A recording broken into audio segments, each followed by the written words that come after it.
Hey everybody, welcome to Obscurities and Miniatures. It's time once again for our weekly painting progress.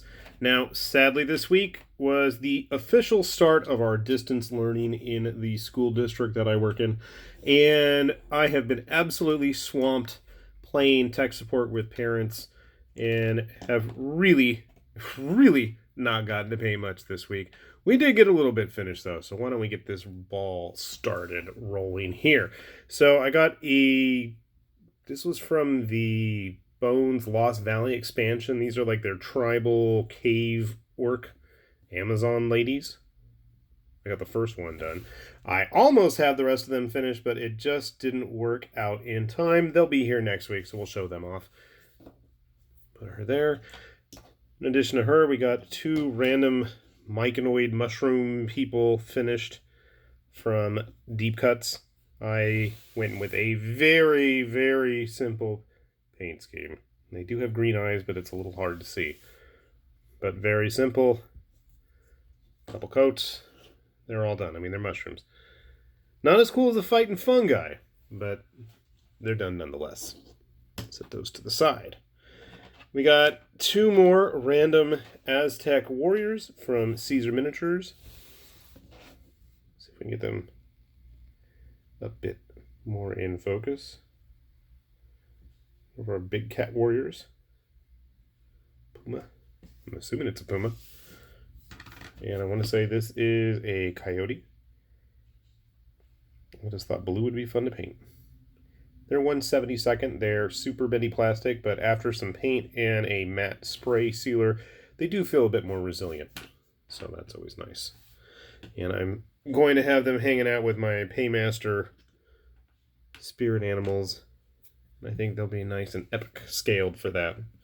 Or fighting giant hallucinogenic mushroom people. Alright, next up, a Artisan Guild goblin boss with his fancy back banner, which I did not do a very good job of. But whatever. He's finished, he's painted. He's also really big. Keep that in mind. So these were printed, or I got them printed, I should say, because I didn't do the printing, at regular 100% scale, and they are quite large. So if you're used to goblin-sized goblins, yeah, he's probably going to need to get shrunk down if you do end up with any of their goblins. They're really nice looking, don't get me wrong.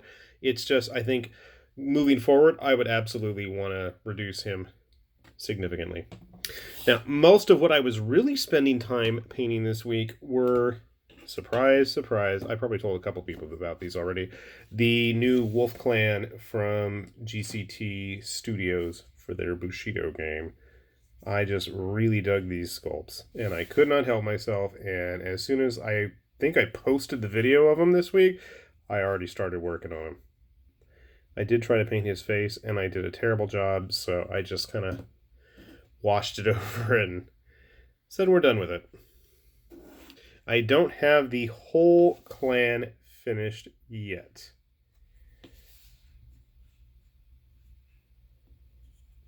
I did try to put some of the detailed little patterns and designs on their clothes. In some spots, it's more obvious than others. And the third one I got done was the female model with the naginata.